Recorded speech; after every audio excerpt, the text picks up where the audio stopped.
Welcome to Texas, where the first place San Diego Growlers have arrived for a daunting doubleheader weekend. It begins tonight in Dallas, with the Growlers and Roughnecks set for a much-anticipated rematch after San Diego's dramatic one-goal win 4 weeks ago. This evening, Dallas looks to even the series, while San Diego seeks a statement result to launch their Lone Star State weekend. It's a blockbuster matchup, San Diego and Dallas, as we dive into Week 8.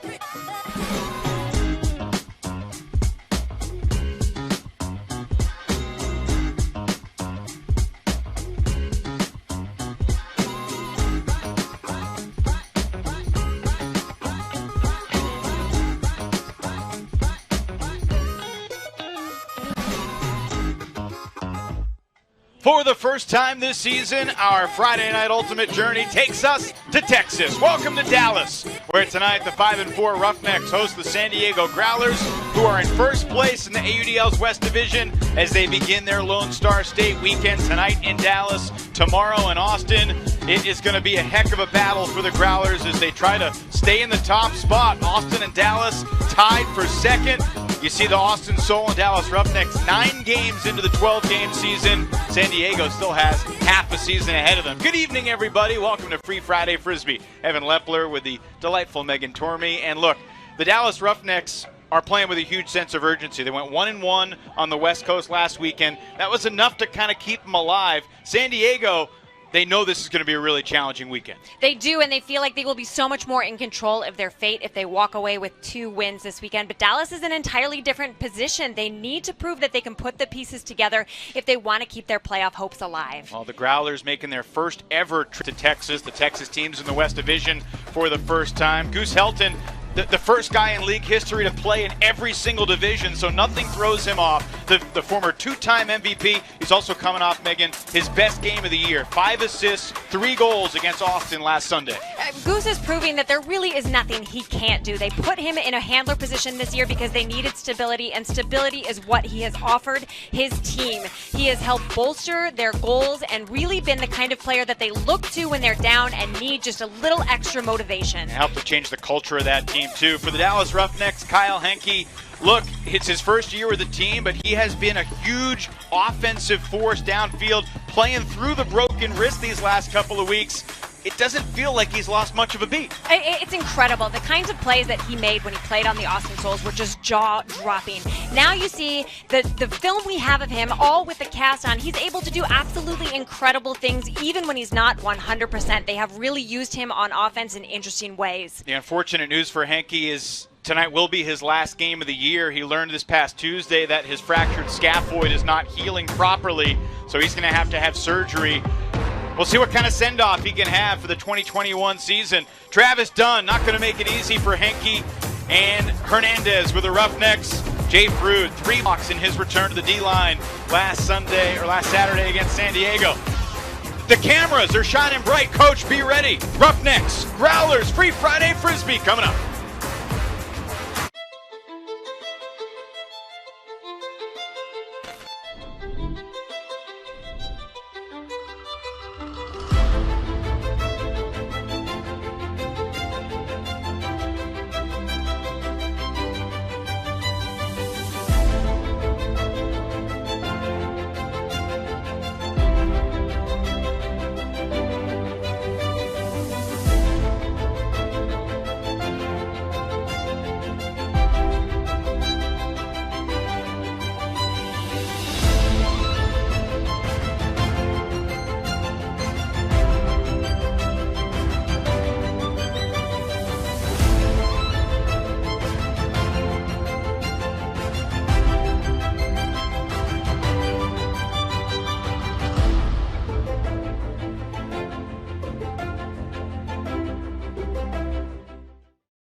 Moments away from the opening pull here in Dallas, Texas. A steamy Friday night, as it usually is in the Texas summer.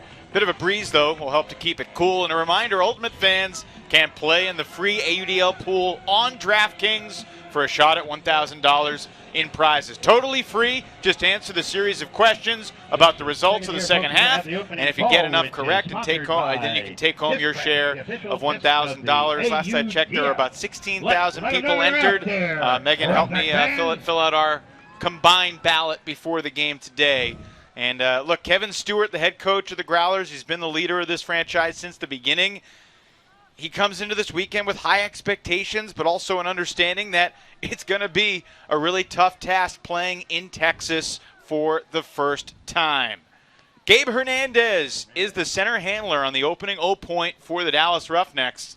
And he's played defense much of the year, but played O last week. Here's Carson Wilder, a surprise late addition to the lineup, sending Henke deep, and pretty good defensive positioning there from Max Hume. And the Roughnecks 0 for 1 on Hucks 20 seconds in. You know, they knew that they were going to come in and want to work fairly quickly, but that looked like a poor decision to start things off. I know they want to set the pace of the offense pretty quickly, but it looked like they had plenty of options downfield. Talked with assistant coach before the game, and he talked about, Casey Hogg talked about how they really wanted to improve the timing of the cut. So that's something they're going to look to work on today. Scott Radlauer to Jeff Silverman, and here's Dom Leggio. Low throw. Nice lunging catch, Will Turner. These are the names that you got to know for the San Diego Growlers D-line, although that throw floats and Henke rips it away. San Diego is without Khalif El Salam on defense tonight. He was unable to make the trip to Texas at the last minute. So the Growlers are one man short. Henke throws the hammer. Wilder can't get it, and the former Texas Tech teammates are 0 for 2, trying to connect with each other in the opening couple minutes. It's something really important to mention about this stadium here is there's always a little bit of unpredictable wind. All the same, I didn't like the look from Carson and Henke. Their player was just not open with those throws. Another break chance for San Diego, and Megan, they are going into the teeth of the wind. That's a nice huck put up by Milardovich. Hernandez and Silverman body to body, and Hernandez knocks it to the ground. Standing with Growlers coach Kevin Stewart when he first walked onto the field, and he just kind of looked and pointed to his left and said it's going to be really hard to score in that end zone tonight. We're seeing that the opening point of the game. Nothing violent about the breeze, but pretty steady left to right.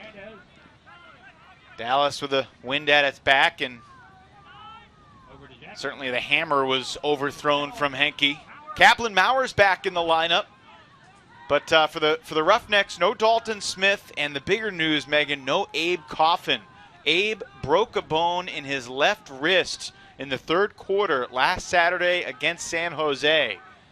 Played the rest of the game.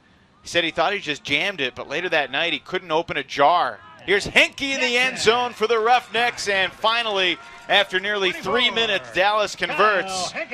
But the Roughnecks have really relied on Abe Coffin, and the best version of Abe Coffin has made the Roughnecks the best version of themselves. They're trying to find a new recipe tonight. Yeah, you've seen that they're mixing players around quite a lot. Gabe Hernandez being a prime example. You mentioned we primarily see him on D, but he's been such a steady player. They have him on O tonight. Jim Davis, in his first year as head coach, he was an assistant in 2018 and 2019 under Wes Nemec, who's actually here at the game tonight supporting the guys. He says there's some things that Wes really misses about coaching, some things he doesn't, but he really still wants the team to win. He's good friends with a lot of the members of the Roughnecks that have been to championship weekend in each of the first 4 seasons in the history of the franchise. Jim Davis has had a really tough job this year, Megan. I mean, the injuries that the Roughnecks have had, they feel like it's the most injury-laden team in the history of the AUDL, and they might have a case. They definitely might have a case. They've always had to deal with players who weren't local, and now the number of players that they've had to deal with who either started the season with an injury or became injured during the season certainly makes for quite a lot of considerations when you're trying to plan your team's strategy. Here's San Diego's offensive line. Jesse Cohen gets the reset to Lior Gival. Lior the single zero. Goose Helton the double zero. And an open look connecting with Nate Pettyjohn, and the Growlers are excited to have this guy back in the lineup. Missed the last couple of games with a hamstring injury, but he scored 9 goals in his first 4 games of the year. This is his 10th of the season for the youngster out of Cal Poly SLO. Well, 2 different stories about the length of time it took for one O-line to convert versus the other, huh? Absolutely, and San Diego knew that they really wanted to come in and play very efficient offense. They really want to keep their defense out on the field. They really want to slow down the Dallas offense. They feel like that will give them both the opportunity to win this game handily and then be in the physical position to play well in Austin tomorrow. So what we saw there is exactly what San Diego drew up coming into this weekend. Tim Okita to Nate Pettyjohn for the Growlers, who are 5-1 at the midway point of their season. That includes a 21-20 win over the Roughnecks 4 weeks ago. It also includes a 21-20 win over Austin last Sunday, just 5 days ago. 21-20 is a reasonable prediction for the score of this game because that has been the most popular score in the West Division. The Austin Soul played 2 21-20 games last week in the year 2021. They beat LA on Saturday, 21-20 San Diego on Sunday, and a game that Stephen Nagy was bemoaning. Austin had a lead in the disc with about 90 seconds to go and couldn't put it away, similar to the lead they had late in the game against Dallas here a couple weeks back as Henry Ferruta gets free. Gabe Hernandez hits him in a much more convenient and calm offensive hold that time for Dallas.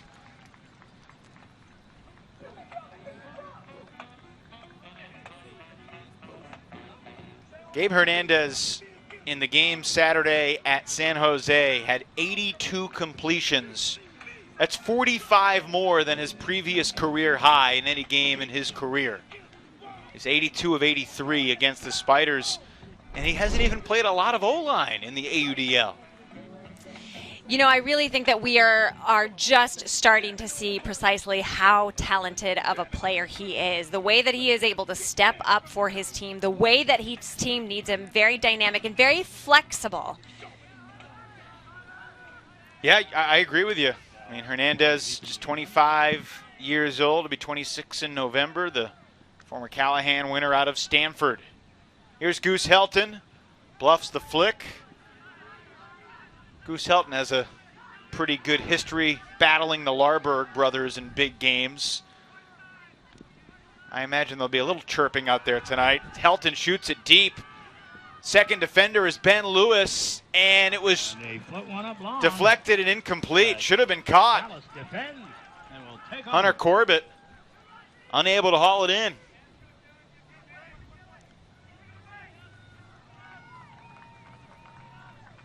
So Dallas's first chance to break. The D-line going into the teeth of this wind. Dylan Larberg, certainly a guy who's not bashful about shooting it into the teeth of any wind. Hunter Taylor. Taylor picks it up. And Wes Meow unable to make the grab. So a bit of a sloppy start to this game for both teams. San Diego, 2 chances to break into the wind on the first point. Give the disc away. Hunter Corbett a drop earlier this point. Now Wes Meow, maybe they throw a little bit behind him. Travis Dunn to the end zone, an acrobatic bid, but the score caught anyway. Number 8, Gunn to number 5. Pettyjohn again for the Growlers. As we're knotted at 2 apiece. As you mentioned earlier, Pettyjohn, a player that San Diego is incredibly thankful to have back. Another player who is a little underrated in terms of his ability to get open for his team quickly. Here he is putting his second score on the board this early in the game. So midway through the first quarter, 4 goals in 6 minutes. I did ask Roughnecks coach Jim Davis 4 weeks later, what are your takeaways from the San Diego game? And he thought about it, and really the one thing that stuck in his mind, he said, I should have taken a timeout when we had the disc with our D-line. And of course, Paul Lally, who's not here tonight for the Growlers, but became the hero, getting the block laying out on the sidelines. Dallas had the disc in that game, 20-all in the final minute, but Lolly's block set up the Growlers' go-ahead goal. One of the great games we've had all season throughout the league. Hoping this one lives up to that and more. Henke goes cross field, and that's on the money. And that's dialed into his old college buddy, Carson Wilder. And the Roughnecks are really glad to have Carson Wilder back in the lineup. He's missed the 2 West Coast road trips this year where we have seen Dallas previously. They split both of those road trips, but they know they need to be better here in the state of Texas, and Carson Wilder is going to be a big part of that. That was a nice find from Henke. Finally, those two connecting. Certainly glad to have Wilder back, but if there's anything we've seen from Henke so far this first quarter, they are certainly going to miss him after tonight's game. I mean, for much of the season, Megan, and last weekend included, I mean, last Saturday, the Roughnecks have 3 elected captains: Carson Wilder, Zach Marbach, Kaplan Maurer. None of the 3 were on the field last Saturday. Dalton Smith, everyone calls him kind of the de facto head captain, head coach. He hasn't played all year. We were hopeful he was going to play tonight. He was out warming up, but not quite ready to go. Missing Kevin Richardson, a veteran, hoping to get him back relatively soon. And it's just been a who's who of inactives throughout the season for the Roughnecks. And yet they're right there. They're 5-4. They control their own destiny to make the playoffs. Helton keeps possession alive, and his throw to Pettyjohn. Challenged by Dallas's John Diamichis. Travis Dunn doubled. Nice job. Little skinny backhand. And then Jesse Cohen throws it away on the doorstep of the end zone. Now the question is, can the Roughnecks execute into the win to make them pay for that error, or is it just kind of prolonging the point? Jay Frood, he's a guy who's played a lot of offense. Can he go every other down the field? Gets this one to Mason Wunsch. And now Ben Rogers to Ben Lewis. Lewis is having a heck of a year.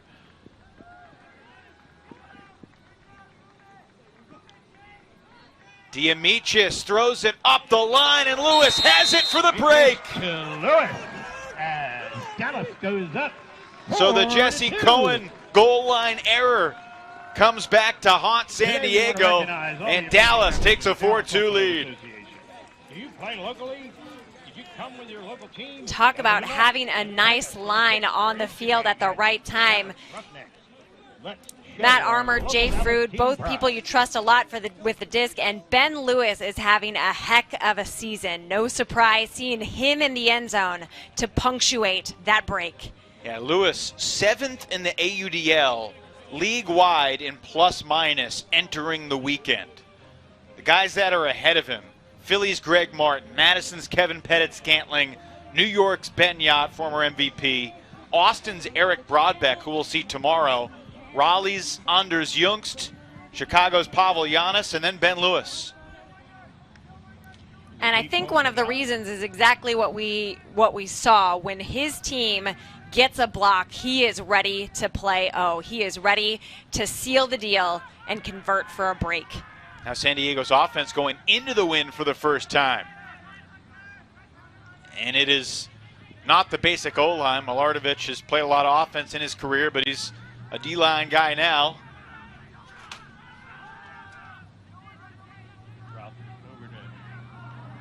Tumbling grab by Corbett to maintain possession. Connor Olson sets the mark. Dom Leggio. Mike Tran. Mike Tran moved to D-line for the Dallas game as Milardovich shoots it deep. A yard shy of the goal line. It's Wes Groth. Scored the game winner against Austin on Sunday, and Groth dumps it back, and Gavall hits Corbett in the end zone, and a solid upwind O-line hold there to stop the bleeding from San Diego. Solid, excellent put. I love this decision by Groth. Looking downfield, doesn't see much. You see he dumps directly behind. Gavall comes around, is just a shade to the break side, making a very easy put for the score. Nice and secure. That's exactly what you want in this wind. Well, the San Diego Growlers feel like they played their best offensive game of the season against Dallas back on June 26th. They had just 11 turnovers in the 4 quarters. That game is sandwiched by a couple games in which the Growlers have combined for 52 turns. And 27 in the overtime comeback win over Seattle, and they had 25, and they edged Austin this past weekend. So really the question for San Diego is, can they get the offense to keep it more to 10, 15 turns as opposed to 25? Yeah, that's a great question. We've talked about how Dallas has really battled inconsistency in the roster. San Diego needs to dial in the consistency of their offensive performance to pull out the kind of season they're looking for. And of course, that was one of the questions on the DraftKings free-to-play pool, which you can still get in on. Will the two teams combine for 25 or more turnovers? And I thought, look, the game 4 weeks ago, it was pretty well played. There were only 24 turnovers. Kevin Stewart said it just wasn't that windy that night. So that was the first time playing without the wind. I said, yes, there will be 25 or more turnovers, Megan. You think that's the right choice? I think that was sage. I think that was sage. Hanky ripping it. Wilder on his horse. Wilder accelerates, and he cannot haul it in. Oh, he was there. He did the hard part, and then he just missed the plastic on the bid. The acceleration was still something to get excited about. 37 seconds left in the game. Deep shot the other way for San Diego, and that is caught through the contact by Jordan Queckburner. Thomas Slack clearly fouled him and will allow the Dallas defense to recover and try to get some red zone pressure. San Diego missed a couple break chances early. Timeout called perhaps a split second before a stall. Kevin Stewart uses the first of his 2 timeouts, and the Growlers will get the O-line out there on the goal line to try and tie this thing up. I don't know about you, Megan. I haven't, I've been to 2 games every weekend this year. I haven't seen a lot of true upwind, downwind games. In this, maybe the wind settles down for the second half, but right now it feels like, you score to the right end zone, that's a hold. Even if it's an O-line, you score to the left, that's a huge momentum boost. No, that's an excellent point. I do not think that we have had true upwind, downwind games. It'll be interesting to see if this wind holds. And there's Carson Wilder's layout. Hand on it and everything, just unable to squeeze, grasp, and stop rotation. That is heartbreaking. Then San Diego did exactly what you're supposed to do in that situation, send it the opposite way with the wind behind. Officially on the stats, the Roughnecks are 0 for 3 on Hucks in the first quarter. Each team has turned it over 4 times, and if San Diego can keep it 4 turnovers apiece, will be 4 scores apiece after this sequence. Tim Okita, 27-year-old handler out of Cal Poly SLO, has had at least 1 assist in 19 straight games. That includes the first goal he threw tonight. Looking for his 2nd assist. Instead, he'll reset for Goose Helton. And that low backhand will find the end zone. Travis Dunn continues his tremendous streak. Travis Dunn has at least 1 goal and 1 assist in 24 straight games he's played, Megan. Incredible. And look at this again. San Diego playing incredibly smart. Helton starts on the break side, cuts around for an easy dish from Okita. Has Dunn wide open. You see Dunn faked as though he was cutting back into the stack. That was enough to shake his defender. He turned around, was wide open for that score. A slight variation of the play that Madison just calls the play. When the handler has it, dumps it back, and the guy who just dumped it takes off. This time, Travis was open in the break space for the Growlers goal. And we're tied 4-4. 4 scores apiece, 4 turnovers apiece. Minute to play in the quarter. Right around 35.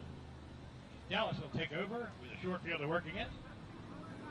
San Diego can virtually wrap up first place if they can win 2 games this weekend. If they lose 2 games, they'll be in a virtual tie, although they'll be percentage points ahead, 1 up in the loss column. If they split, they'll be in decent shape too, and one of the Texas teams will get an edge over another. Back to Maurer. Really good defense there by Steve Milardovich on Gabe Hernandez. Took away Kaplan Maurer's first option, and his second option was a scuba into the ground. And this has been a hallmark of San Diego's defense this year. Just shut down person defense, taking away all options underneath, forcing that kind of turnover. Nice step through backhand from Milardovich. And he's just so experienced. He knows all the tricks against the double team. End of quarter situations. Here we go. 5 seconds. Growlers. This one doesn't look like it's going to make it to the end zone. And Henke rises up for his second block of the quarter to keep us tied. Dallas 4. Well, pretty good first quarter for Kyle Henke. 1 assist, 1 goal, 2 blocks, although he did have the hammer throwaway looking for Wilder. And San Diego will be pulling. I mean, a pretty entertaining 12 minutes, certainly as close as it can get. This is what we were expecting. They are delivering. They played a 1-goal game 27 days ago in Southern California. Tonight the rematch in Texas. It's a little hotter. It's a lot windier. We expect the intensity to be just as hot. Growlers, Roughnecks, 4-all at the end of 1.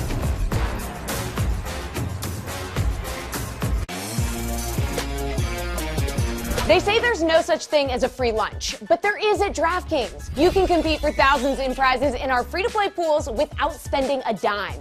Put your knowledge to the test by answering questions about specific games or events. The more you pick right, the better your shot to win and chow down on a cash casserole. Casserole. Download the DraftKings app now. Enter with the promo code PLAYFREE for thousands and make it rain. We're tied 4-all. See my old college teammate, Ryan Miller, in the crowd here. That guy taught me almost everything I know. Let's get to our DraftKings keys to the game. They're pretty simple tonight, but they're also pretty important. What do you think of the keys for each team? I mean, the Dallas, honestly, because of the issues that they have had with their roster, playing together is of utmost importance. They have got to learn to work together in a way that we haven't seen yet. They're all looking to be dynamic players, but they have to dial it in and kind of work within a system which we haven't seen. San Diego really has to be able to control the pace of the game.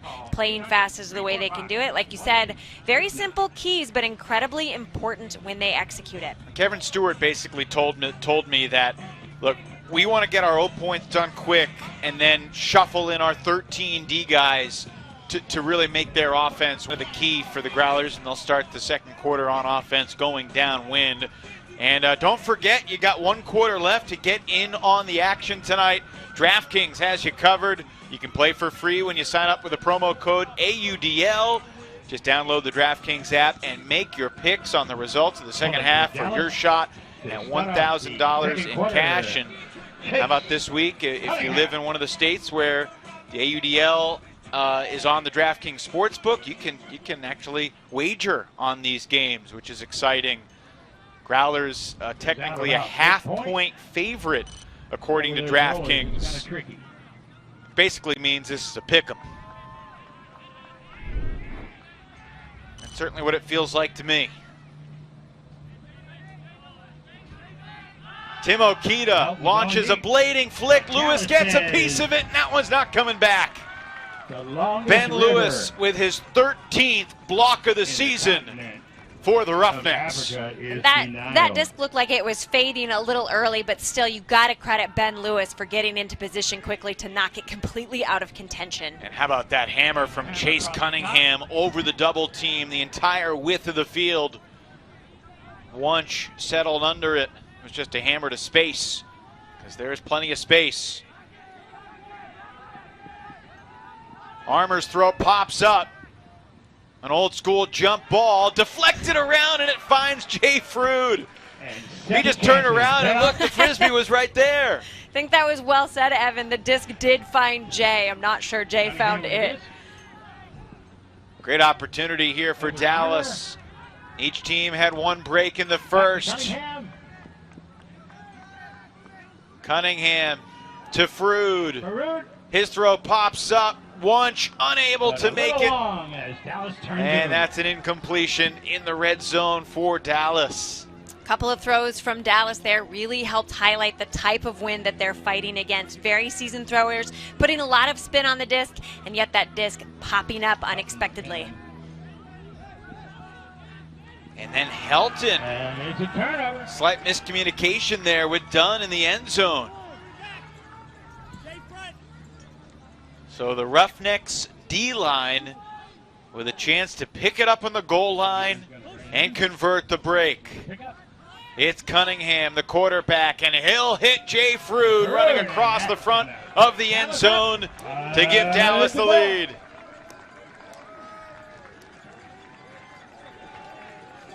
Bit of a demoralizing point for the Growlers after they finished the first quarter with some momentum.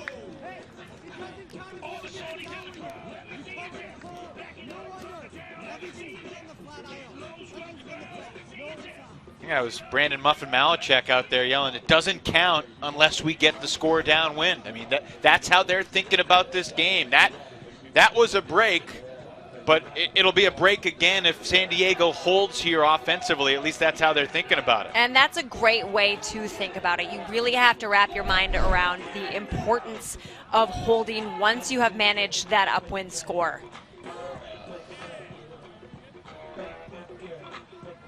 They really got lucky with this miscommunication to Dunn. And it looked like Goose was expecting him to cut. Cut back, yeah.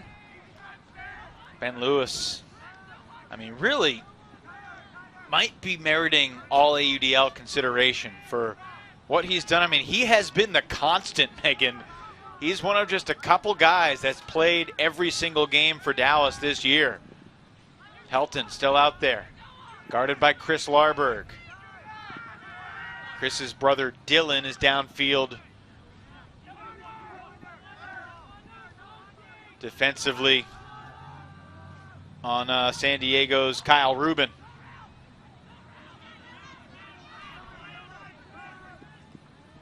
Helton shoots it. Groff wide open. Got it. That's more like it from Helton. You know, if the last point was demoralizing, this is the exact opposite. San Diego was in complete control. Really some great handler movement from Helton to get open to that extent, and then a great put, cognizant of the wind, to hit Groff wide open in the end zone. We have 200 mini discs, so let's make an impact. So there were 2 points in the first quarter where a team scored upwind. It's 2 straight points in the second quarter. So we'll just keep an eye on that, because there's certainly an upwind downwind dynamic, but as we're seeing, it's not impossible to convert in this direction. 40% of the points now have been goals to the upwind end zone. Now Dallas trying to go that way. Jackson, Hernandez, Frood are the handlers. Maurer, Henke, Slack, and Wilder, the cutters downfield. Tough grab by Maurer. Bunch of former D-line guys in this group, Maurer and Hernandez specifically.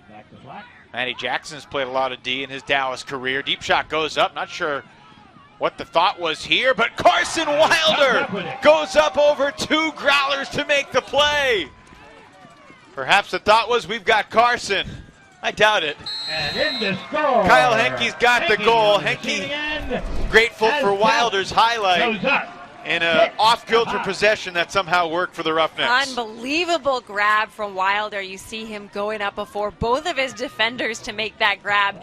You know, Thomas Slack, as soon as he threw that throw to Wilder, turned around in frustration. He knew he had not executed well. But a little bit of heroics goes a long way for Dallas as they manage to finish this one off. So another goal for Henke. He's halfway to the 4-goal margin that you might have picked approvingly on DraftKings free-to-play pool. Still time to do so. Take the hint, folks. 6-5 with 8:11 to go in the first half. Carson Wilder, I mean, you see the explosiveness in his game when he's available to play. He and his wife expecting their first child in the next month or so, Distance on that one. which is exciting news, but also makes it tough for Carson to travel to road games right now because it's a little too close to baby's birth. Get that? Glad he's here tonight. So are the Roughnecks. And a little confusion here with what's going on.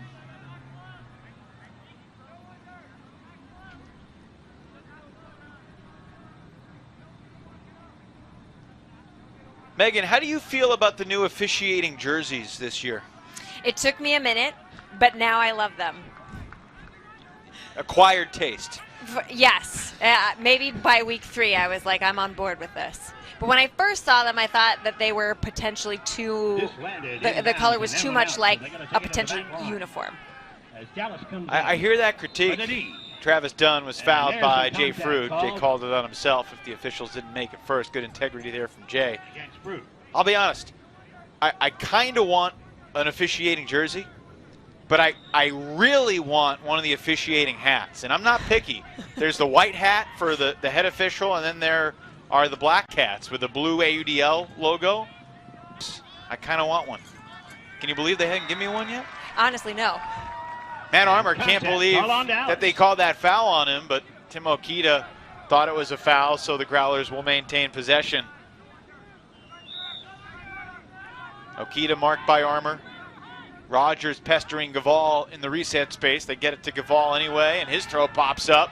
Frood patrolling, but Travis Dunn rising up for the space as well, and now his deep shot hangs in the wind. Petty John there, but flying through was Mason Wunsch. Smacks it down, Big D by Ben Lewis. Mason Wunsch does look a little bit like Ben Lewis, and I've made that mistake before too. But Dallas going downwind with an ugly first throw from Cunningham.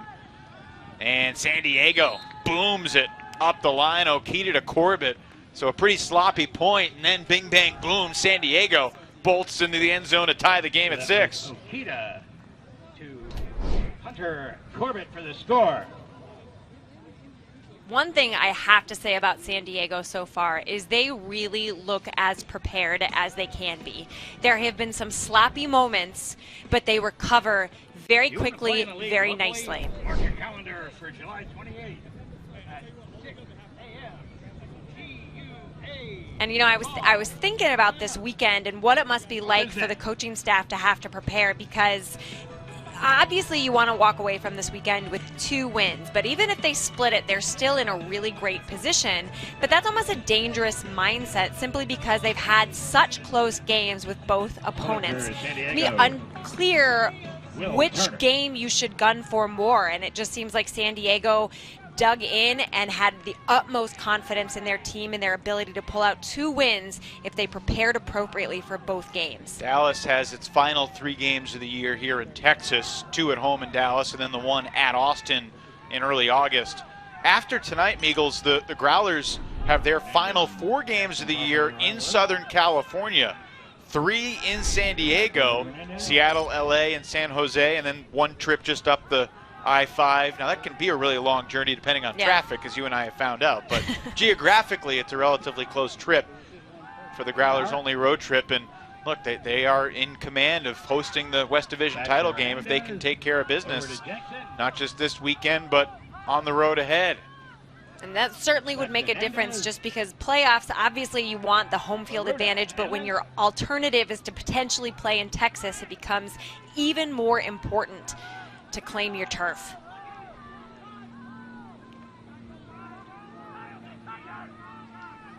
Over to The sun is on its way down here in Dallas on a warm summer night in Texas.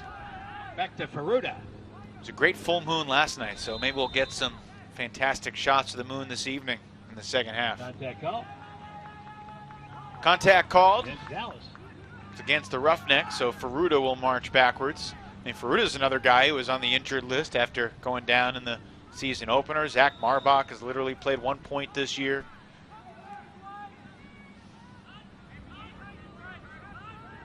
Question is, will the guys get healthy enough and then find their rhythm? I mean, it's been so long since we played Ultimate before this season, and then they missed this whole season too, for the most part.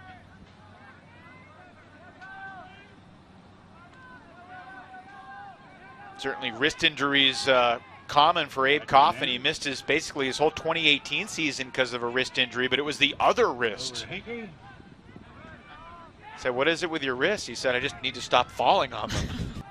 Jim Davis did say it's possible Coffin could come back if they made it to championship weekend, but he knows that's getting super ahead of themselves. So they're basically thinking of Coffin as unfortunately done for the year, although he was warming up on the field today thinking like, well, Henke played with a cast on, so why can't I? Timeout called by the Roughnecks sideline, and the Growlers sideline erupts in approval for the defensive intensity. I mean, you don't see this all that often with an O-line out there just struggling to move the disc. Dalton Smith is as much of an offensive coordinator as this team has, and he is the primary talker in the huddle, although I've got to imagine Abe Coffin, Kevin Richardson, and Brandon Malachek, there's some pretty good institutional memory from that. Lots of very capable voices to come into this huddle, but it looks like they're all centered around Dalton, trying to talk about what changes they can make to get open against the stifling San Diego defense.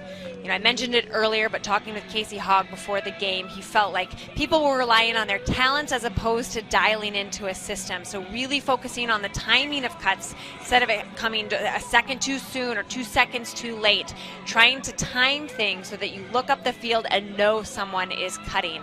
That is the lack of cohesion that we have seen so far this season, and that is really what they need to exhibit tonight if they want to stay in contention. Architects and construction industry on the strengths of responsive experience, customer service, and innovation. Dallas has already completed 32 passes on this point. Wow. No turnovers, but they still have half a field to go. Under 4 minutes to play, and pretty low scoring first half. At this rate, it'll be mighty surprising if we get to 21-20, but you never know. I've seen games pick up in a hurry. Hernandez picks up the disc.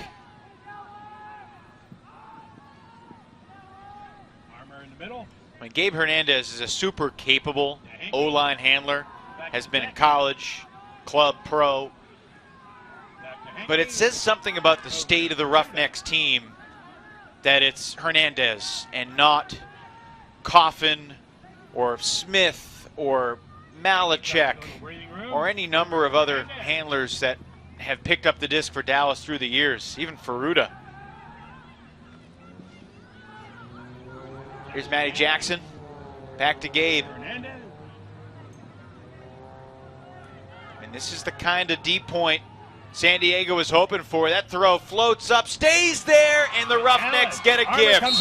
Matt Armour stayed with it, dishes to Henry Ferruda, and that's a bit of a heartbreaker for the Growlers. They felt like they had the D. Frankly, they had the D. They did have the D, and if it wasn't for that slightly errant throw, I think San Diego might have put that point away. But here you see San Diego reeling slightly from things being shaken up, and Dallas capitalizes on the opportunity of the defensive players moving slightly. I mean, as a coach, you're still incredibly impressed with the defensive intensity that the Growlers maintained that entire point. But it really took that kind of upset to give Dallas the window they needed to score. Well, Matt Armour, who is completely a D-line guy for the first 2.5 seasons of his career, Megan, he had single-digit completions in each of the first 23 games he played. He's had double-digit completions 4 of his last 5. So that shows how different Matt Armour's role is as he picks up the assist to Ferruda, a point that took about 3.5 minutes off the clock. Down to 2.5 left in the first half. Great to have you with us tonight, wherever you may be watching. Free Friday Frisbee, Friday Night Ultimate, AUDL Game of the Week from Texas. We'll be headed down the road to the great town of Austin tomorrow. See these Growlers take on the Soul. Be a quick trip, but it's always great to visit Austin. And now the Soul have an unbelievable story on the Ultimate field to chronicle as well. Look forward to seeing Coach Steven Nagy and his team, Evan Swiatek, Vinay Valsaraj, and the rest of the Soul. That shot up the sideline, perfectly placed. For the score.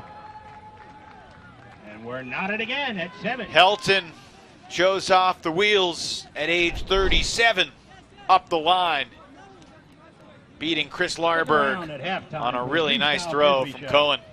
You can say that again. There was no margin from error. No margin for error in that throw from Cohen. It rode the rail the entire time, and Helton, 2 defenders on him, able to reel it in.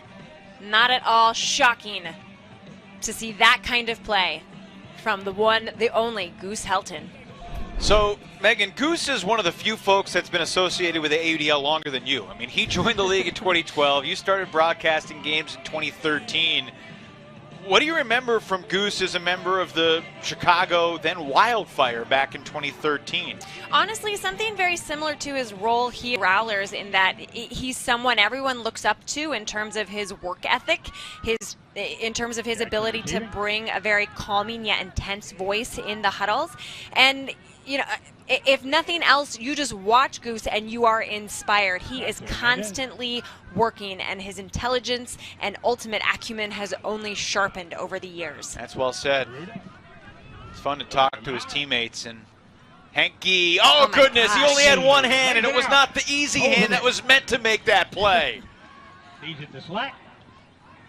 I mean, just tie the left arm behind the back for the rest of his career, and he'll still be an O-line standout. It's crazy. Here's Henke again, just creating separation, one cut after another. And then the vision to throw that rising backhand to Carson Wilder. Mark that one for the Henke highlight reel. 8-7. Some people are just wired differently, and Henke is one of those individuals. How long is the Henke highlight reel at this point? Like 30 minutes? Do you have an hour? Sit down and watch Henke just do incredible things. I mean, you've played Ultimate. That's you reach your left hand out to make that play, running from that angle. And like you said, the vision for him to see through not just the sea of defenders, but his own teammates to find Carson. That's the type of throw that tells me he has risen to a new level in his all-around game. Because, look, he may have made that throw in the past, but it probably would have been a turnover. And he admitted he had to harness his completion percentage. I mean, he's certainly done that. 2 assists, 2 goals, 2 blocks. In 2018, he was completing about 83% of his passes. This year, it's about 91%. That was beautiful. Now, San Diego, down by 1, 30 seconds left in the quarter. These end-of-quarter situations can decide games, can determine seasons. Back to Helton. San Diego practices end-of-quarter situations at the end of every practice. And Helton, they thought he was fouled, but they call a stall. Kevin Stewart likes to think either we score or no one scores, but now it's the Dallas Roughnecks with a chance to take a 2-goal lead and really change the complexion of the feel of this half. And Jim Davis is not going to make the same mistake twice. He did not call a timeout in the fourth quarter 4 weeks ago, even though the defense had kind of power position. 9 seconds, we'll see. Hindsight is 20/20, obviously, but Davis getting the O-line on the field for the final 9.5 seconds of this half. And a huge opportunity. I mean, this has been tight the whole way. Dallas went up 4-2. San Diego quickly responded 4-4. We've been tied 5, 6s, 7s in this second quarter. 9-7 would feel much different than 8-8 or even 8-7. I couldn't agree more. It would definitely seem like San Diego had to dig themselves out of a hole starting the second half if Dallas is able to do the work and finish this point.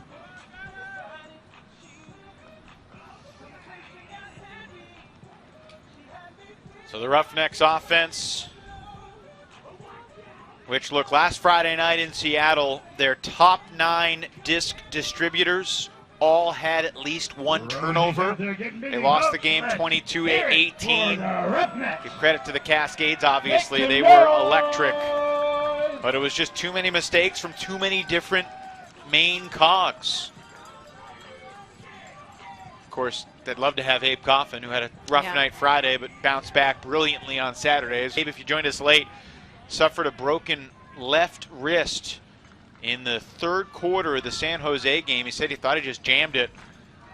He is out tonight. He was on the field warming up, had his cleats on, but not good enough to go at the time of the opening pull. All right, 9.5 seconds here. Clock starts in the release. Here we go. Scuba cross field. No. Scott Radlauer was there. And the Growlers are going to take a timeout. There's going to be about 2 seconds, maybe 3 seconds left for San Diego. The siren sounded, but they got the whistles off a good couple of seconds before then. So maybe the timeout doesn't always pay off, and Cunningham, Scuba, And now it's San Diego with a chance. Now, can they get the disc 80 yards into the wind here? 3 seconds to go. I doubt it, but we shall see. Second block of the year for Radlauer. I mean, honestly here, if you're San Diego, just do not give Dallas any chance for a prayer. I mean, that is, without a doubt, far more important than thinking about how you're going to put someone in power position to huck this disc down the field. Because if you're double teamed on the sideline, you try something dink and dunk that doesn't pay off. If it goes out of bounds, the clock stops.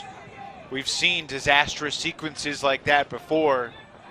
Think about week 1, the Madison, Minnesota game. Yes. Hand block on the last point with 2 seconds to go. Sorry to all the Radicals fans and staff out there who are watching tonight. Just telling the story and sharing my experiences and recommendations for these situations.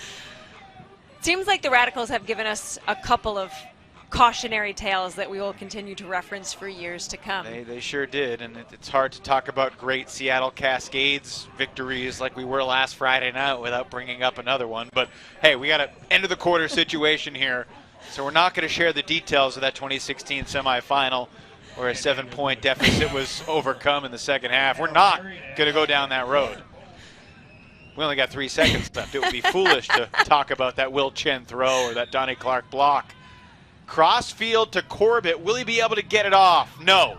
Buzzer sounded, and he doesn't get it to the end zone anyway, so Jay Frew technically should not get credit for that block. We'll see if they try to give him an extra one. It could have been 9-7. It could have been 8-8. It's 8-7 at the half. The Roughnecks do have a 1-point edge. They'll receive to start the second half. Megan, recap this first half in 30 seconds. What did we just see? Well, we saw wind playing a really major role in how the teams functioned upwind. But we also saw some incredible San Diego defense that has grinded the Dallas Roughnecks offense to a halt, and Dallas is really going to have to come up with some offensive solutions to come out in the second half and be able to take control of the game. Well, these two teams played a 1-point game on June 26th. The score at the halftime that night was 10-10. Lower scoring first 24 minutes tonight. Dallas 8, San Diego 7. Free Frisbee Friday on DraftKings. We're halfway home.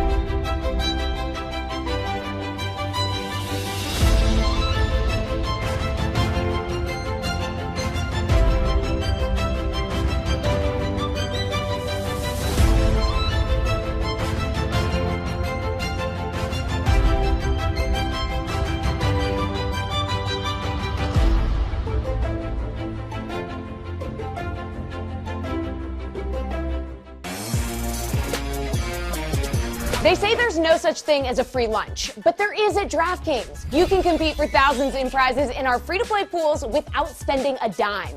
Put your knowledge to the test by answering questions about specific games or events. The more you pick right, the better your shot to win and chow down on a cash casserole. Casserole. Download the DraftKings app now. Enter with the promo code PLAYFREE for thousands and make it rain.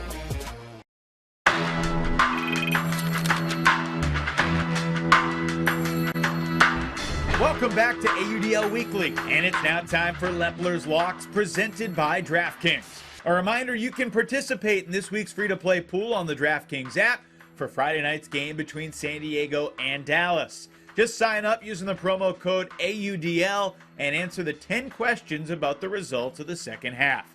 And if you get enough right, you can win your share of the $1,000 prize. And in past editions of Lepler's Locks, I've given you advice on how to win in the free-to-play pool. But today brings a new and invigorating challenge, because for the first time this season, DraftKings has set lines on AUDL games. And if you are in a state where it is legal, you can make wagers on AUDL games with DraftKings. Every game has a line where you pick against the spread, a money line where you can pick a winner with the odds adjusted accordingly, and an over-under where you can pick whether the total number of goals for the two teams will be above or below that number. So here are my 3 locks for the Week 8 slate. Number 1, I've got Chicago, plus 1.5 in Minnesota. Look, I think the Union have a great chance to win outright, but I do like getting the points. Even if the wind chill were to prevail by 1, Union bet plus 1.5 would still pay off. And I feel like this is a 50-50 game. Each team has beaten the other once already this year, so I think there's good value in getting the points with Chicago. Union plus 1.5. That's my first Lepler's lock. Number 2, give me the Dallas Roughnecks at home against the San Diego Growlers. Line is basically even. Roughnecks plus half a goal. All Dallas needs to do is win by 1. And look, I think we've learned the lesson this season that sometimes playing on the first night of a back-to-back on the road is just as tough as playing on the second night of a back-to-back when you're traveling on that first day. And while the Roughnecks have admittedly been a roller coaster ride throughout the season, they have dominated both West Coast teams that came to Texas previously. This feels like a must-win for Dallas. San Diego has little margin for error, so I am riding with the Roughnecks at home to beat the Growlers. Dallas plus half a goal or Dallas money line. They're both even odds. That is another Lepler's lock. And here's where I get a little crazy with lock number 3, and this makes me pretty nervous, but I'm going to go for it. I've got the Detroit Mechanics, plus 6.5 at home against the Indianapolis Alley Cats. And why is this crazy? Well, for starters, the Mechanics have lost 45 straight games dating back to 2017. Yeah, that's not misspeaking. 45 straight losses for Detroit. This year, their closest game has been a 9-goal loss at Indy in Week 1. Every other loss since has been by double digits. However, Detroit is at home. I expect the Alley Cats to be a little shorthanded, and I don't have the guts to take the Mechanics money line at plus 350, but I do think Detroit could potentially snap their losing streak and win this outright. I hope and believe they could keep it within 6 even in defeat. I mean, if not now, then when for the Mechanics? Seriously. So this could be their last chance to win and even battle in a competitive fourth quarter until 2022 or who knows when. So yes, it's a pick that I am prepared to sweat, but Detroit plus 6.5, minus 105, that is my third and final Lepler's lock of the week. A reminder, you can sign up for the DraftKings free-to-play pool for this Friday's San Diego-Dallas matchup, and you can also check out the first week of official AUDL lines on the DraftKings Sportsbook. I hope my 3 locks help you win.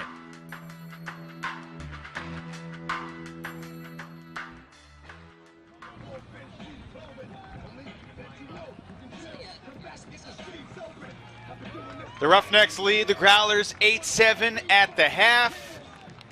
By the way, I had to make those picks on Wednesday, so that was before got the Abe Coffin news and Dalton Smith. It's a lot to be nervous about making any type of pick, but it's more of a suggestion than a lock if we're being honest. 8-7 is your halftime score, and Megan Tormey is down on the field with one of the only guys who's played in every single AUDL season, Goose Helton, joined by Megan Tormey. Take it away, Megan.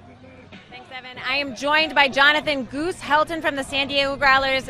Goose, I have to ask you first and foremost, tell me a little bit about the conditions on the field and what it's like to play in the wind. Well, it's fortunately cooling off. I think when the game started, it was in the 90s. Right now, the wind might be even picking up. It's probably like a 15-mile-an-hour headwind heading that direction. So you don't really know what the disc is going to do once it's in flight at certain heights. But a lot of our players and obviously their players are able to contend with it.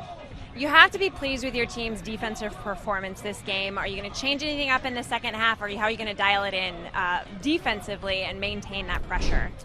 Well, we might look to go shake things up a little bit from just the pure man looks that we've been doing, just to see if they want to continue to try to throw 30 or 40 passes to get to midfield. I don't want to give away too much more than that. And offensively, you've had a few errors, but you've also looked really calm and collected. Are you making any adjustments to try and take it away and take control in the second half? I'm just going to keep looking for open hands and I don't know, hope my teammates keep making plays for me. So that's all I'm going to do. All right, well, go beat the team. Good luck in the second half. Thank you so much. Appreciate it. Evan, back to you. Thanks, Megan. That guy loves Ultimate, loves playing, he loves competing, he loves training. He is one of the great representatives of the entire American Ultimate Disc League, and frankly has been since 2012 when he went to try out. Heck, kind of had to be convinced that the tryout was going to happen. He wasn't totally sure. Was this Pro Ultimate a thing? Yes, it's real. We're on DraftKings. We got the second half. Dallas and San Diego, 1-goal game. Second half coming up.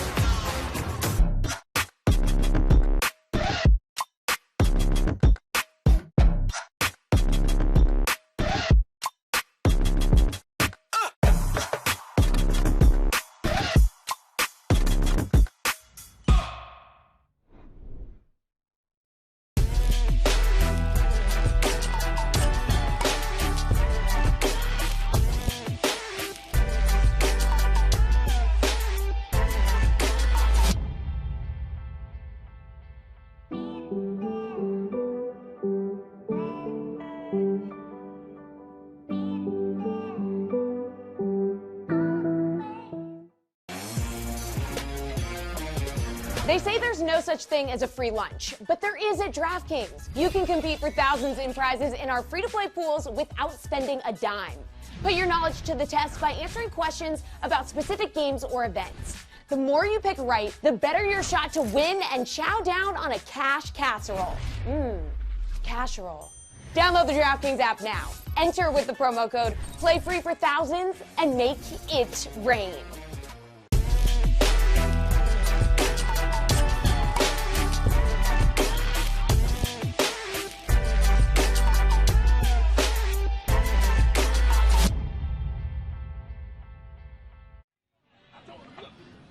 John Paul II High School in Dallas, Texas is the home of the Dallas Roughnecks. As we look at the AUDL Week 8 slate, I am rejoined by Megan Tormey in the booth. I appreciate you not just talking old Chicago memories with Goose, but great stuff. And well, it's an interesting week. The first appearance of the Canadian teams. The Canadian Cup gets underway. Toronto at Ottawa tomorrow, Ottawa at Montreal. But for our American USA slate, I mean, 3 great games tomorrow.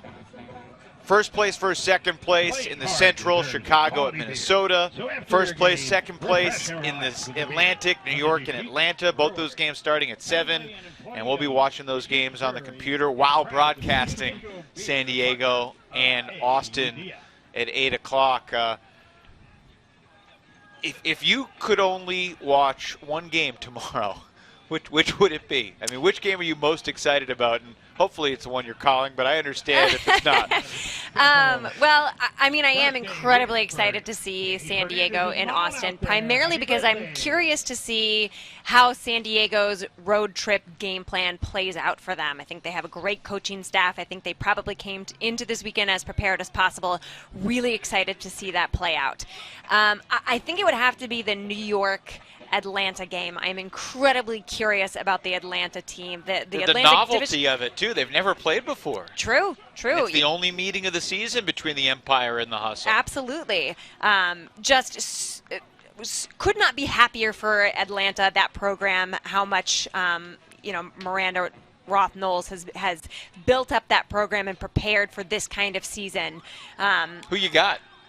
Atlanta. Really? Yeah. Okay. Yeah. It's funny because it's obviously impossible to know. 2 weeks ago, everyone was down on Atlanta after they lost at home to D.C. and lost in a pretty landslide when it came to ultimate terms, 19-14. Then a week later, they go on the road, dominate Philly, just dominate them early in that game, and then go and really dominate D.C. for the majority of the game too, make some wrinkles in their zone, change it up, and it was really incredible to see what Miranda Knowles' team did to the Breeze, who obviously were considered the best team in the league heading into the second half of the season. You can play free for thousands in cash all season long with the DraftKings free-to-play pools. Just download the DraftKings app today and use promo code AUDL when you sign up. All right, here we go. Second half action. Growlers immediately starting with a double team on the sideline. Slack sneaks it through to Matty Jackson. And now Henry Ferruda over to Kyle Henke. Henke, a game high +5. 2 assists, 2 goals, 2 blocks, 1 throwaway.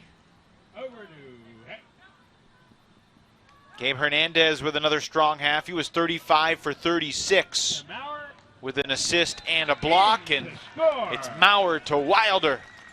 And now the Roughnecks take their 9-7 lead that they wanted to take late in the second quarter. And that was certainly a speed we have not seen Dallas running at so far this game. Handlers came out charging.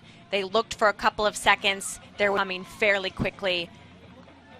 That isn't to say that San Diego made it easy. Maurer to Wilder, that was not an incredibly wide open margin.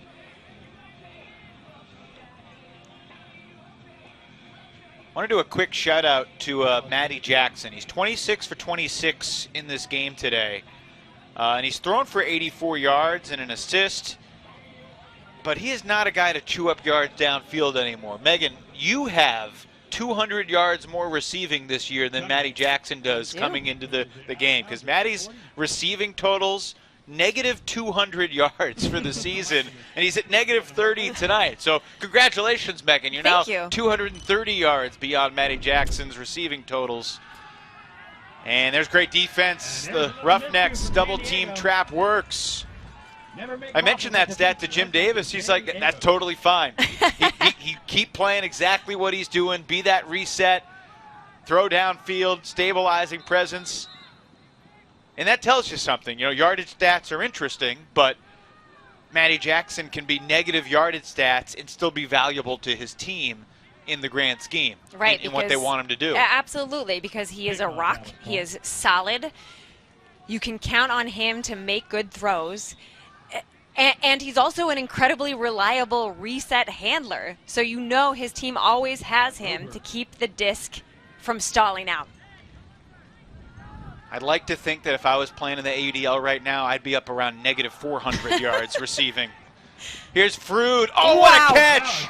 Going over a pair of Roughnecks in the red zone to Rogers. Right back to Frood, and he is. Is he in? Goes up. No, not yet. Jay Frood on the line. Oh, and it's turned over through Cunningham's grasp. Are you kidding? We're going to need another look at that. Chase Cunningham shaken up. The Roughnecks on the verge of taking a 3-goal lead. And what just happened? So I really have to credit San Diego for not losing their head during this play. Watch as this is the mistake that gave Dallas the disc. And here, just before Frood caught that disc. Deep shot, Travis Dunn. Oh, goodness, he made the catch. And San Diego has completely boomeranged this game around. On the verge of being down 3, the Growlers inch back within 1 on the backs of their superhero, deep target, Travis Dunn. go to 9-8 with 9. And I repeat, what just happened? Now, we got to see the Jay Fruit play. Because, look, we didn't have any angle from our perspective, but it looked right there that Travis Dunn was as much on the line, perhaps, as Jay Fruit might have been at the other end. Yeah. Home your schedules, rankings, and If we can, let's save that one, and when we get a chance to go back to the Jay Fruit catch and try to get a look at those two plays side by side, because that's really the story of that point.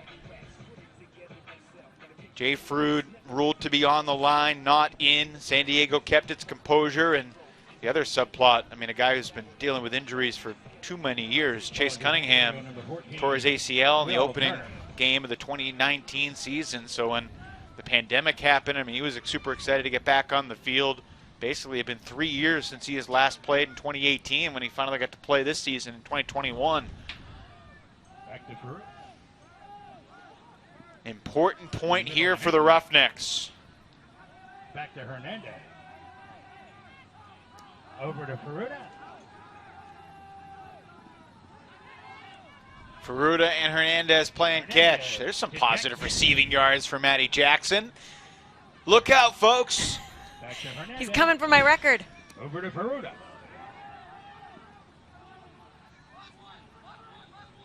Carson Wilder. Wilder in the middle. And there's the typical Matty Jackson reset. Bauer. -7 or 8. We're going to lay off on that. Here's the deep shot. Hankey. And Bauer puts it up to Hankey. Oh, he mistimed his jump. He may have felt Queckburner's footsteps behind him. But that's the type of play that I was already starting to write down the name Hankey on the score sheet. Without a doubt, you are certain that he makes those types of plays. A very, very uncharacteristic misread of the disc. Injury substitution. And a member of the Growlers was shaken up. Helton, I think he's replacing Silverman. Came to the sidelines, stretching out the calf and the hamstring area.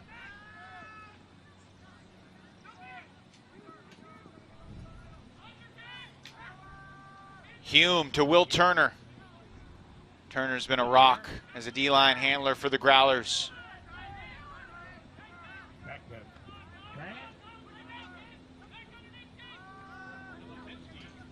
Bryce Lazinski gets a touch, and now the deep shot, sending Queckburner, but Hankey makes up the ground and somehow avoids breaking his wrist again and his other wrist. That was unbelievable. You like that closing speed? I sure do. Timeout. That was unbelievable. Here's a good 3-yard gap, but Hankey just attacked it better. By Hickey. So another block for Hankey, and as we said earlier, it's his final game of the season tonight because he needs to get surgery on that left wrist. It's scheduled for Tuesday. Hernandez off the restart, sending Dylan Larberg, who has an awkward landing, and he might be shaken up and need a breather. And he's going to look for a sub. What a wacky point this has been from Silverman going out on San Diego's possession. And then Hankey getting shaken up, and he left the field. And this is the type of point where the stat keepers are really earning their money. That was just an awkward landing by Dylan Larberg. So San Diego has another break chance. Looking to tie this game up in the third. Travis Dunn catches the half-field huck. Quick reset for Milardovich. Kyle Rubin to Max Hume to Steve Milardovich. Milardovich, Leggio, and Dunn, Megan, the three guys that have been on every single Growlers team since 2015. That throw up the line, is it going to float? Yes, it will. Beautifully done by Michael Tran. And the crossfield hammer may have been deflected on the mark. Travis Dunn catches it anyway and then floats it to the end zone. Goose Helton has the goal, and we are tied.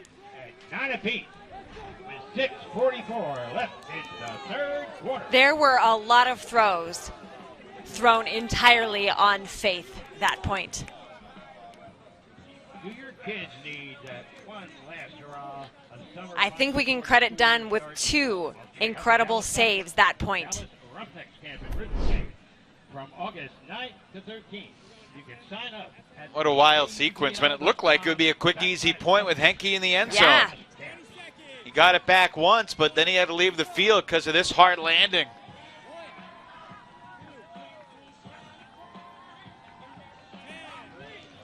Travis Dunn, multiple great plays, and no doubt that Goose would get there.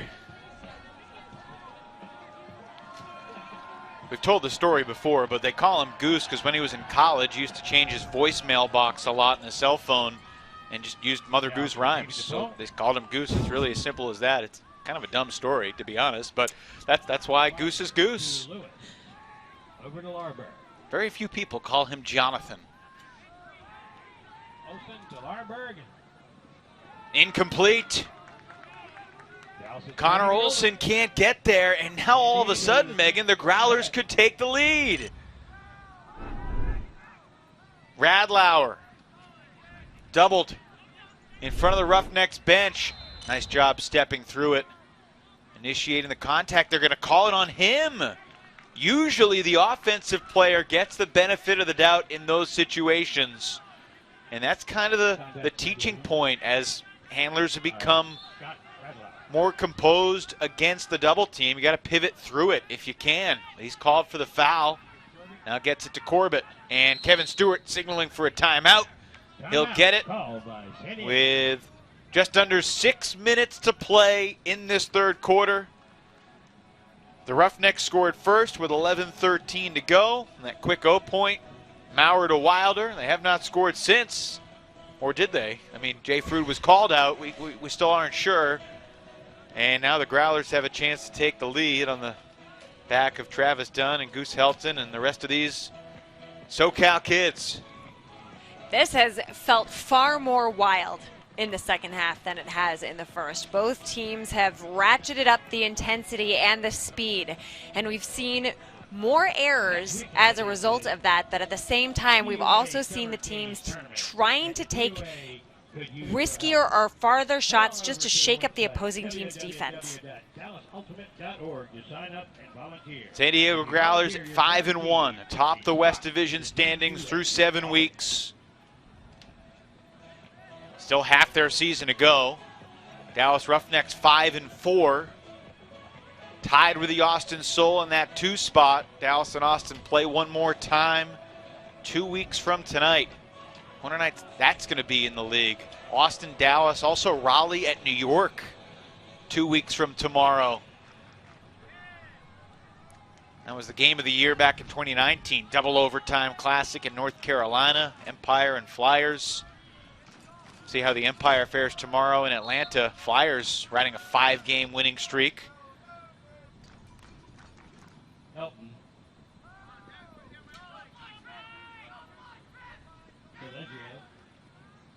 Here's Travis Dunn. San Diego looking for the lead. There was a whistle. It's a pick. This one's coming back. So the disc will return to Dom Leggio.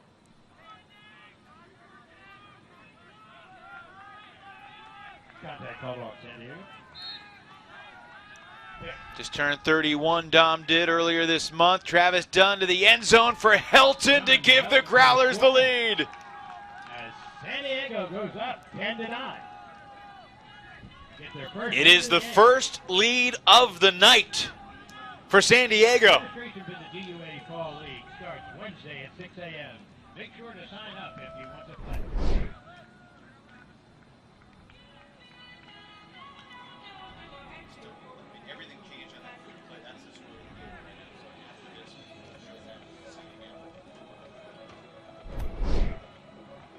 Helton scores again. And really, I mean, it looked like Dallas was going to go up 10-7 on this sequence. Jay Frood skies over Tim Okita. Sets up Ben Rogers. Jay's going to come back for the disc. They're pulling here, but we're going to try and see. Did Jay get in? It's so tough to tell from that angle. And honestly, I was looking at the field. Megan, did you see? No.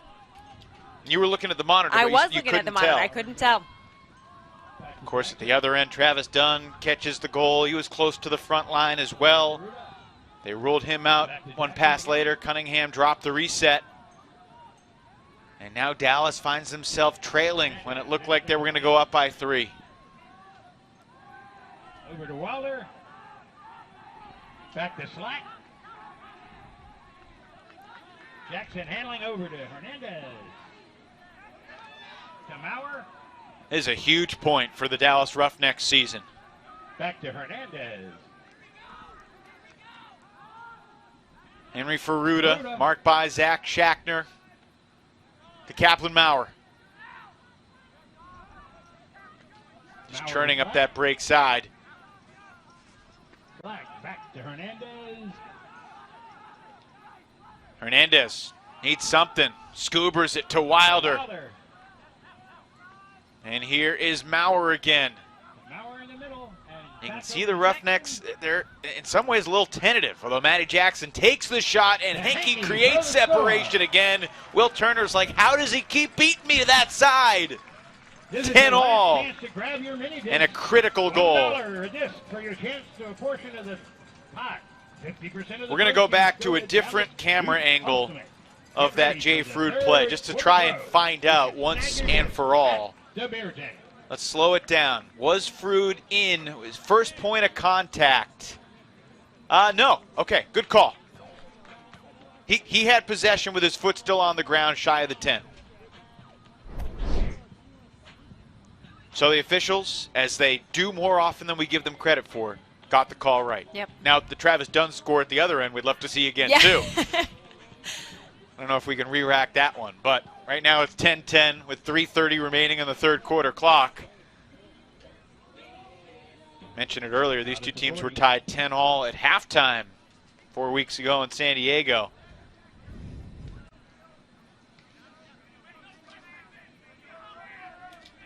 I don't know about you, Megan. I'd be okay with broadcasting another Dallas-San Diego game in the playoffs. Oh, my gosh. It'd be okay with me, if you were wondering. Travel called. Growlers will get it back. I mean, the championship weekend matchup 2019 between these two teams is certainly far closer than the final score indicated. 23-18 was the final, but for basically 3.5 quarters, the Growlers really battled Dallas tough. Okita on the doorstep, creates contact. Dylan Larberg there defensively. That's Chris Larberg with the foul. So San Diego able to center the disc. And Okita quickly gets it to Dunn. That is money in the bank. Yeah, these two teams have been delightful to watch this season and in seasons past. So I agree, I would be delighted if these two teams met up again in the playoffs. Which team at their best do you think has the higher ceiling? I mean, I think the common credentials coming into the season were, oh, the Dallas Roughnecks. But look, San Diego has a lot more than they had 2 years ago. I mean, they added Lior Gaval and Zach Shackner and Jordan Quickburner and Khalif El-Salam and Greg Cohen, and they got national TV Silverman back from LA. And so do you mean at their best in terms of all Roughnecks are healthy? yeah, whatever you want to make of it, because that seems like a far-fetched idea at this point, but you never know. That's fine. We can wax philosophically on this. Existentially, Matty Jackson shoots it. Silverman, can he make a play? Not this time. Oh, he was one step away, but Thomas Slack is there to tie us back up at 11 all. Just get excited when you see Silverman closing in, but that was a nice throw by Jackson. That was a nice throw. And Slack is playing really well right now for Dallas, too. The score is 11-11. So back-to-back assists for Matty Jackson. Ever since we were making fun of his receiving yards totals, he's taken the message and said, watch this. You think my receiving yards tell the story? Not even close. Thomas Slack is an amazing story, too, because you remember in 2016, he made the team as a practice player, but wasn't good enough to crack that initial roster until Bo Kittredge, Jimmy Mickle, Dylan Freechild surprised Thomas at his place of business with a Roughnecks jersey saying, we need you to play this weekend. And that's how he found out he was making the team. And he really hasn't left the O-line since. It's a crazy story. Yeah, and that just highlights the well of talent that Dallas has had over the years. A player like Thomas Slack started out as a practice player. You're pretty lucky when that's the kind of well you have to draw from. Deep shot going up, and it's Diamichis throwing his body around on Hunter Corbett, getting there for the block for Dallas. Roughnecks with a minute to go in the third have a chance to retake the lead. And the D-line is not going to get a chance to work it down the field because Jim Davis took the timeout. Former Pittsburgh Thunderbird John Diamichis comes up with his second block of the night. Timeout by Dallas. Do you have faded scratch paint, or is your car a mixed match of colors from hit door dings, summertime bugs, kicked on the front grille, and side view mirrors? So these are the opportunities, Megan. San Diego knows they're going to receive the disc to start the fourth. Dallas has it right here in a tie game with 1 minute left on the clock. I mean, this is very well could be the game right here. So many teams in Ultimate like to do their cheers on 2. Necks on 2. 1-2 necks. I do mine on 7. Really? 1, 2, 7. Is that really a thing in Megan's world? No, it was at one tournament. Maybe it could be now. Yeah, again, both teams I think have done a really fantastic job of controlling what they can during this game. The timeouts have been used appropriately, and that's why we continue to see ourselves at 11-11. Because both teams came in with their game plan, came in with the healthy players that they had, but in terms of managing end of quarter situations, putting the appropriate line out on the field when necessary, I mean, both coaching staffs have been completely on top of it. And both offenses have cleaned up a bit in this third quarter, but that last turnover was the 25th turnover of the game. So if you picked 25 or more turns in the DraftKings pool, yes was the correct answer. We got that one right, Megan. Kevin Stewart not pleased by this. He really thought the hand block was clean, but Gabe Hernandez insisting it was a foul. Kevin Stewart has a really good grumpy coach look on the San Diego sideline. Scuber over the double to Henke. In the middle. Love Kevin Stewart. Guy just loves molding young minds in Ultimate. He's coached college Ultimate for like 15 years and coaches pro. Back to Hernandez.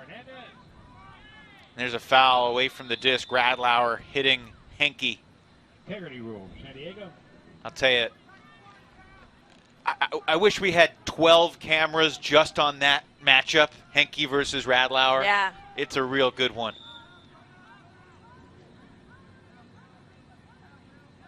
"12 cameras might be a little overkill, but you get the point. Over to Wilder. Henke going deep. Radlauer's actually calling for the switch, and he stopped his cut. Feeds it back to Ferruta. Ferruta over to Wilder. Huge moment. Final 30 seconds, third quarter. Roughnecks 5-4. Henke shooting it. Maurer, can he get there? To Maurer for the score. And he's in. Kaplan Maurer, all smiles. And Henke's fired up. Roughnecks back up by 1 with a break. 17 seconds left in the third. How'd you like that shot from Kyle. Again, Kyle is making us all incredibly sad that this is his last game of the season. That was a dime.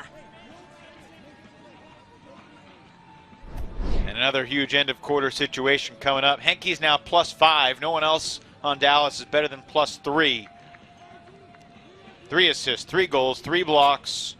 The one throwaway on the opening point of the game.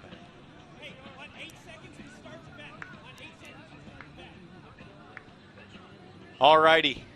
We saw San Diego receive the disc with 11 seconds left and score with 3 seconds left in a tie game against Austin on Sunday. So we know their O-line can score in less than 17 seconds.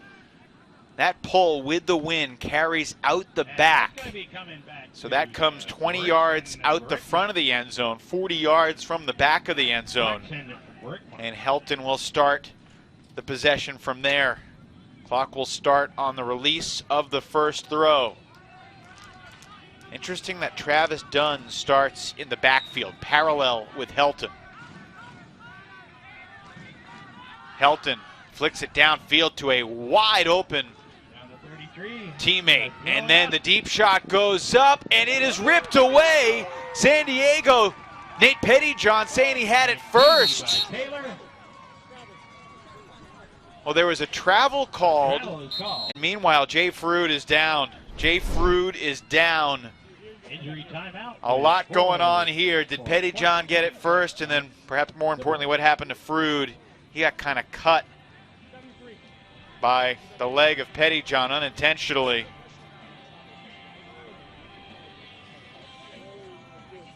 Queckburner launching deep. Wow, that's such a tough call. And I understand why Pettyjohn says he had it first. But I've always thought, Megan, that strips are called a little too often in Ultimate. And just because he has his hand on the disc doesn't mean that, like, even if he stopped most of the rotation, he may not have had possession. And most of rotation is not stopping rotation and catching the disc completely. Yeah, from that second angle, it didn't look to me as though he had complete control of the disc. Scary stuff here for Frood. Let's slow it down. Because there's the lower body contact, and also Jay Frood got kicked in the left knee. We see it one more time, because I keep vacillating whether to look at the injury or the play, grabbing his left elbow. All right, perhaps you viewers have been watching the disc the whole time. Pettyjohn, Frood, Taylor, all there. That's really close. Yeah. Pettyjohn's got a case. Yeah, watching it again, I don't feel as confident as I did the first time. 3, 2, Instant replay can do that to you. All right, 4 seconds left. Dallas up by 1. Armour's going to get this one off. It's going to go near the end zone. It's deflected and then denied. Big play by Queckburner. That disc could have been a miraculous Roughnecks goal. Instead, San Diego will receive to start the fourth with a chance to tie. Wow, I mean, a lot to unpack from the third quarter, Megan. Where do you want to start? Man, I don't even know where to begin, to be perfectly frank. I think you said it best. Both teams have cleaned up a little bit towards the end of the third quarter, and we are just watching both teams try and pull out minor adjustments to battle one another. One thing that the coaching staff of the Growlers felt confident was that if they came out and their offense took care of the disc, that they would be able to be in control of the game and separate from Dallas. But Dallas, even in the throes of dealing with their roster adjustments and dealing with the injuries that they have, they are a dynamic team that when backed up against the wall, they are going to fight with everything they have, and we are definitely seeing it. This is a little more controlled that we have seen from Dallas in the past. They are not making it easier for the Growlers, that's for sure. Here are the stats through 3 quarters, Megan, with the Roughnecks leading by 1. It certainly stands out that Dallas has almost 100 more throws in the game than San Diego. But neither team has had much success with the deep ball tonight. And it's just been a really close competitive game from start to finish, much like we saw when these two teams first match up. Dalton Smith, a physical therapist by trade, checking in on Jay Frood, and I don't believe the bloody right knee is what we're concerned about here, although that looks like it could use a bandage too. It's the left arm that was shaken up. And I mean, the way Jay A, defies gravity, and B, throws his body around knowing that he leaves land for extraordinarily long amounts of time, it's almost surprising that he doesn't get shaken up more often. More often, right. But that just speaks to his athleticism and agility to be able to make those kinds of plays and protect himself to the extent that he can. All right, DraftKings is the sponsor of tonight's game, and our expert pick is presented by DraftKings. The Growlers are basically a pick'em against Austin tomorrow, just like they were a pick'em tonight. How do you think of their game tonight versus their game tomorrow with your expert analysis? You know, so here's the problem. This is the situation that I was worried about for them. Whether they win or lose this game, they're clearly putting a lot of physical effort into this game. It is an absolute grind, and I think that the score at the end of this third quarter helps highlight how hard these two teams have been working, and they're going to have to come out and be just as polished tomorrow, and that's hard to do on a back-to-back when you're traveling as far as they are. San Diego led by one after 3 in Southern California, and they begin the fourth with a turnover. Deep shot too far for Jesse Cohen. With 11:29 left in the game. So an opportunity here for the Roughnecks D-line. Wes Meow has played his fair share of offense out of necessity. Squeezes it through to another guy who's played plenty of O-line, Matt Armour. Those two guys, Hunter Taylor in the handler space. Ben Lewis to Armour. Beg your pardon, that was Mason Wunsch. Told you I made that mistake before. Probably make it again. Lewis was going deep, and he's trying to get this hammer, and it will. Dallas to the end zone. Yes! Lewis to Wunsch. They are two different people, despite the resemblance. You see it? There's a resemblance, right? Yeah. They combine for the score that puts the Roughnecks up by 2.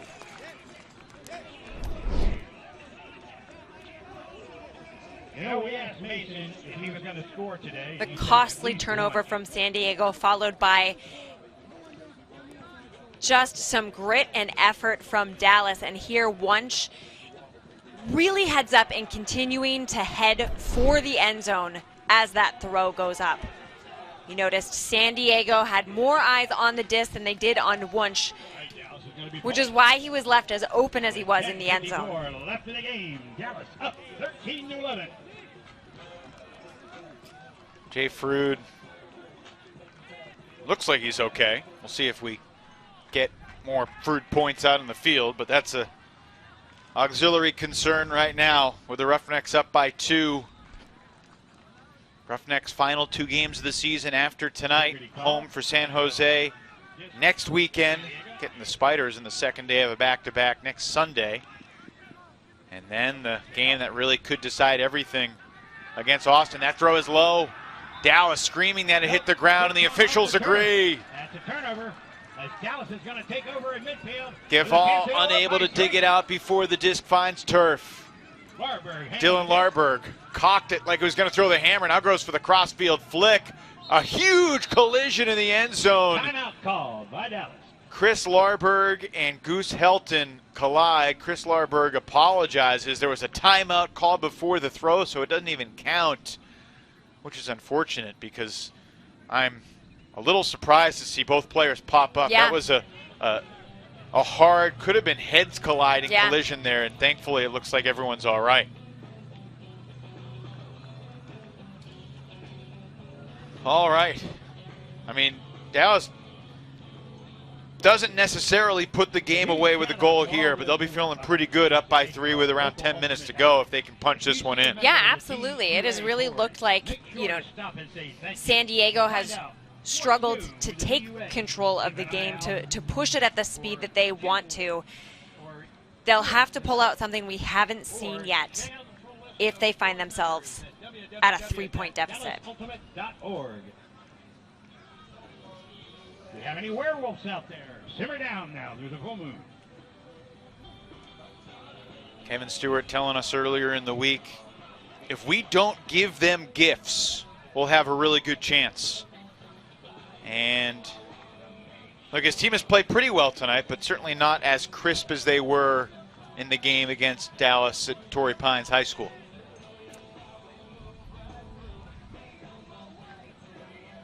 Kayla Helton, assistant under Kevin Stewart.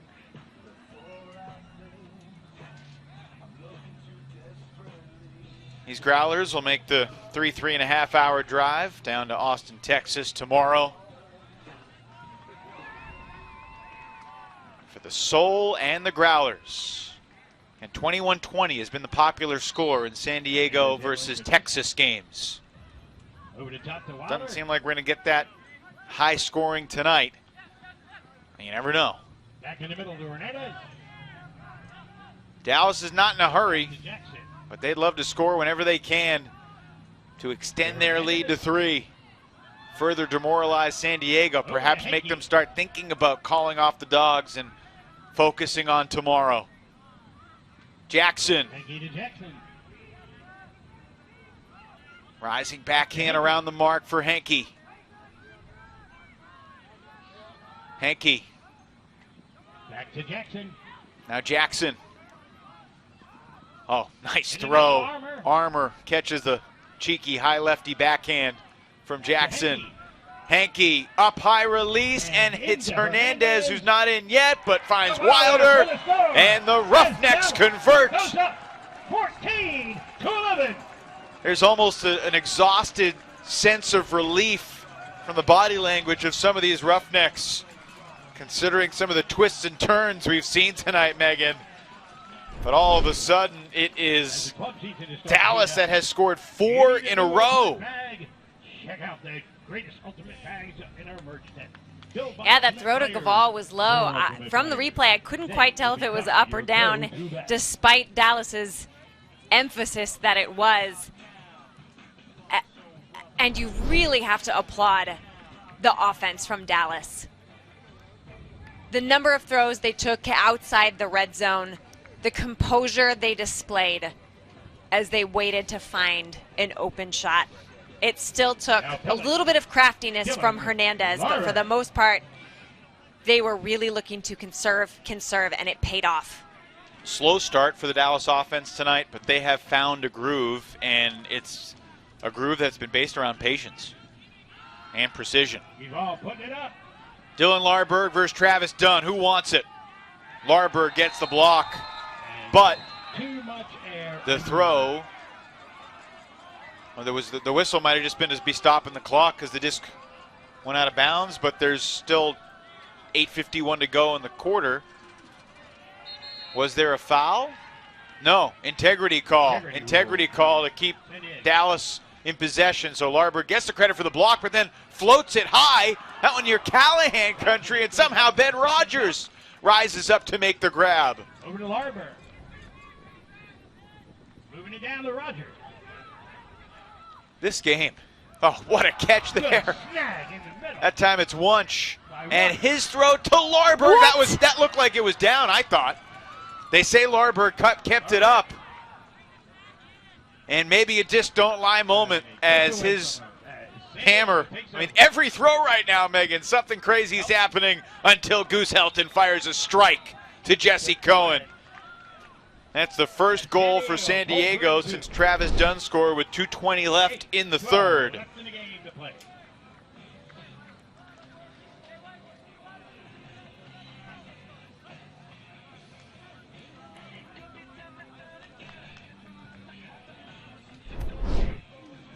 Just catching our breath. Yeah, Dallas getting a little too loose with their throws that point, and as you said, a nice solid throw from Helton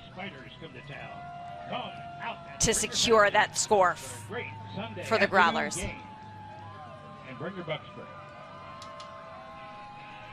Will Turner getting ready to pull. Dallas to receive with 8:12 left in the game.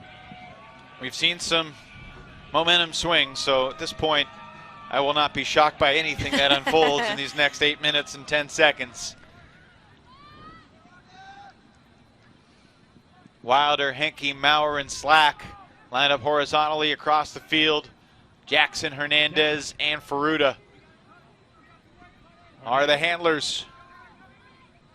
The Dallas Roughnecks, AUDL champs in 2016, have been hunting that same feeling since.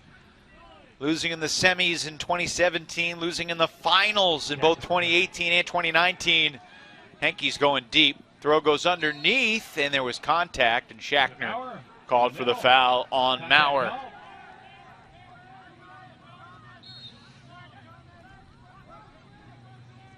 Henke did it again. I mean, that throw is worthy of a top 10 highlight reel, but it would be all Kyle Henke. Back to Ferruta. To Hernandez on the run. Henke still at 3 goals. Those of us who said yes to the will Henke score more than 4 goals in the DraftKings free-to-play pool have that on their minds right now. Megan just can't stop thinking about it. Henke's the last man in the stack. Went to the hammer space, except it's the wrong side of the field due to the outside in flick. It's going to be Kaplan Maurer. Smooth offense. And right around a minute and a half off the clock to stretch the lead back to 3. 15-12. So these last few possessions, I feel as though we're starting to see some of Dallas's true potential. One of the interesting things about this program that I've always enjoyed watching is I think they do a good job of balancing developing systems, but also giving players enough autonomy to do what they do well.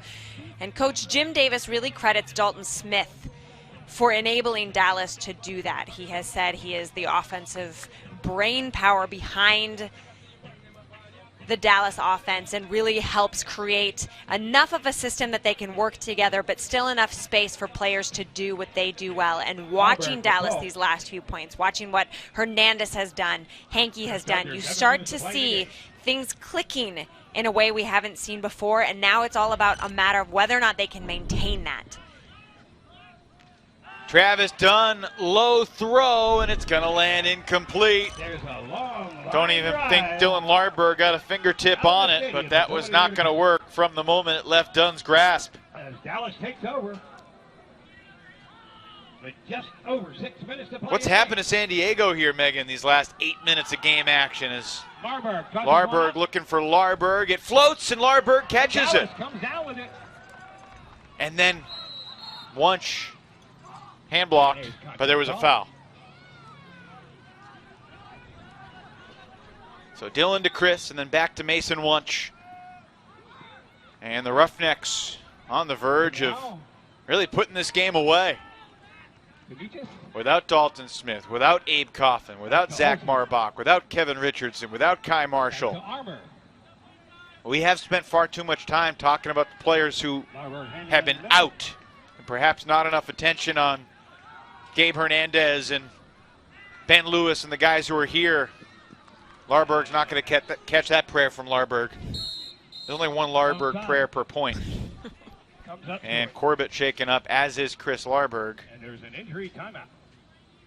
Chris trying to make sure that Hunter's okay. Hunter went down last week, sprained his ankle, and had never sprained his ankle before. Thought it was really serious. A few days later was feeling all right and told Kevin Stewart, I'm good to go this week. But maybe re-aggravated it there. Throwing his body around near the sideline, trying to keep the Growlers in the game. When San Diego scores here, they're down 2 with 4 or 5 minutes to go. There's a chance. Goose Helton going deep. Okita, does he have enough on it? Defenders chasing it, but Helton shy of the end zone, floats it.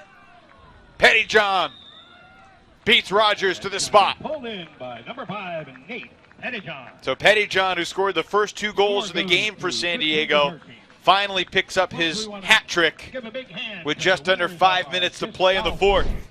Both of these throws ended up looking just a little bit closer than I thought that they would, and there was that throw from Dunn to Helton that didn't have a prayer. Okita to Helton, 3 Roughnecks in pursuit, drops right into Helton's hand.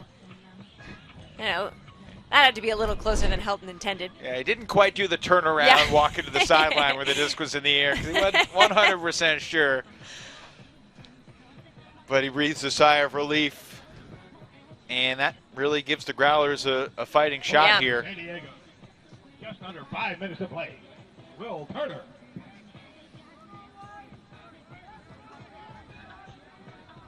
Tonight for Goose Helton, by the way, his 106th career AUDL game. Wow. That ties Matt Stevens of New York and Thompson McKnight of Toronto for 8th most all-time.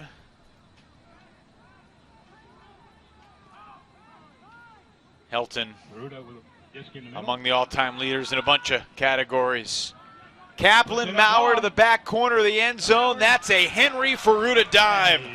Ferruta pumped his fist about 60 yards away from where Kaplan Maurer stoically makes the grab. Over 4 minutes to play. Not today.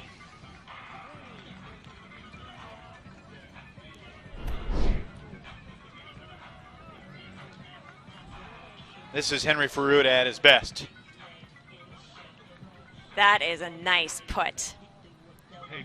Plenty of space for Maurer to run it down. And another thing that's important about that is Dallas is doing a good job of now stretching the field. We saw earlier in this game how the Growler defense was just absolutely stifling to Dallas's offense. Now they have found some extra space. They're stretching out the defense.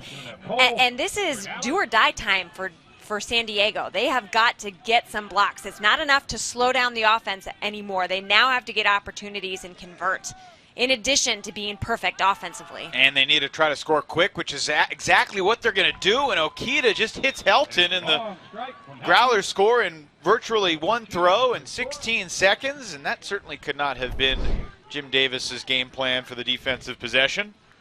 As San Diego pulls back within 2. I mean, that's exactly what the doctor ordered for the Growlers. No kidding, it looks so perfect. You kind of wonder why they didn't do this earlier. Look at that connection. I mean, Larberg is a worthy defender, but he was absolutely out of position and didn't have a chance of making a play. That's 4 assists now for Tim Okita. He and Helton each have 4 assists, tied for the game lead.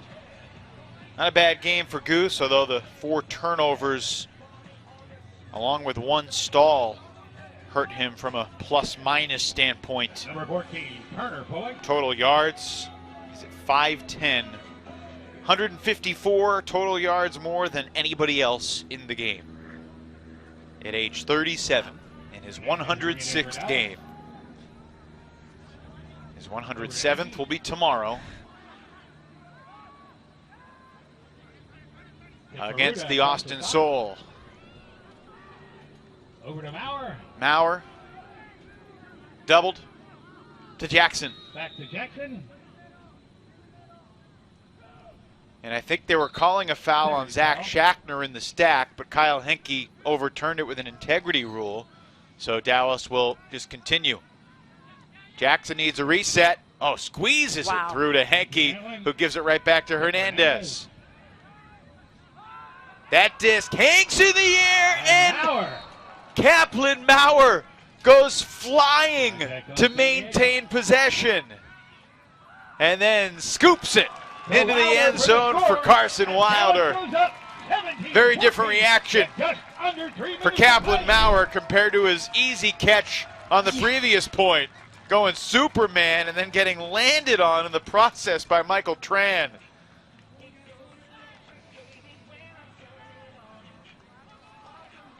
If you're on Dallas and on the field at this point, you better not blink. These discs are coming so quickly.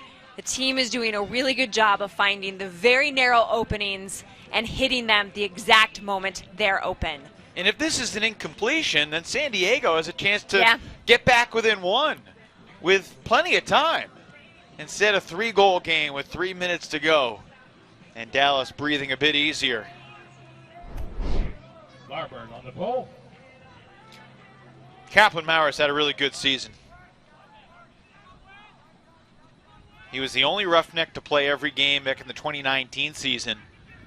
And he's been one of the backbones despite playing through a couple different ankle injuries over the course of 2021.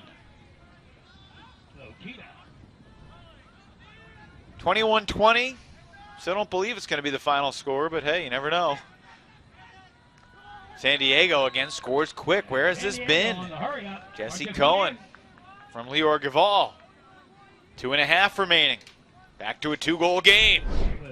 Gaval to Cohen. 2:28 remaining in the game. Dallas lead 17-15.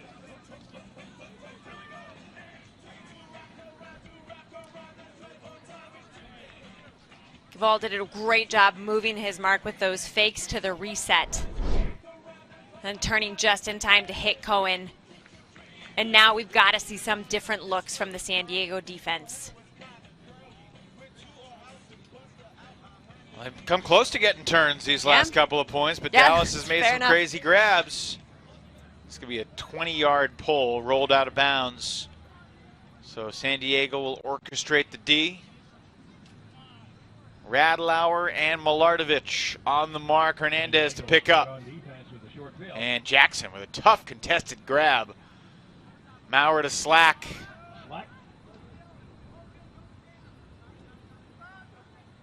Back to Jackson. I mean, everyone on the field, Megan, not just the handlers, everyone has to be ready for the sideline double team in these situations. Your season could depend on that simple fact. Back to Henke.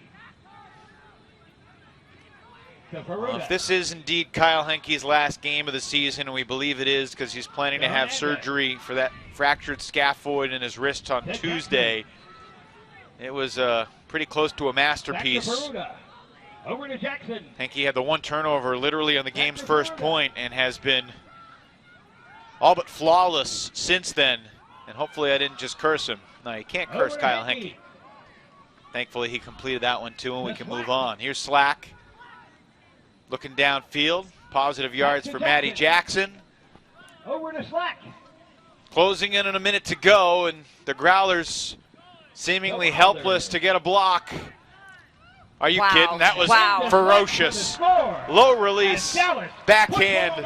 Carson Wilder puts the game away. And the Roughnecks are going to hand the Growlers just their second loss of the season.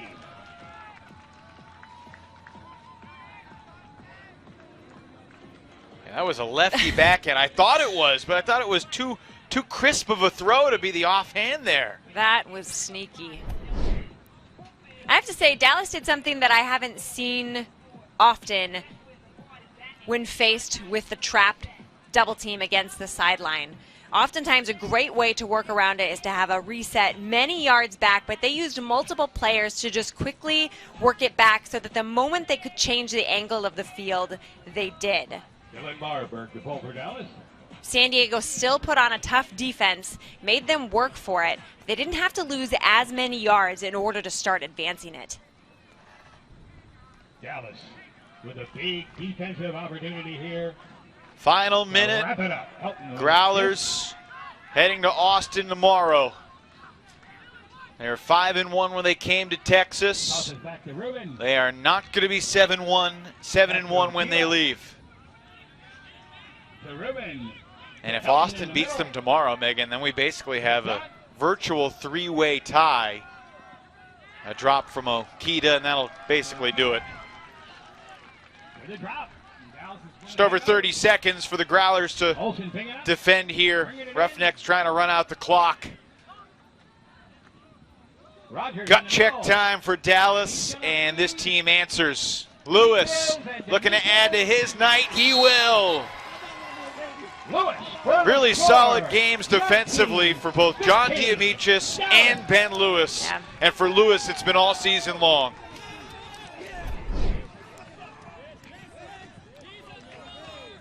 A beautiful put from Diamichis out to space. Ben Lewis takes it off a platter, and as you said, Lewis, having had an absolutely amazing season, has been so constant, has been able to keep his team in the game as they've worked to iron out the kinks that the injuries and roster inconsistencies have caused.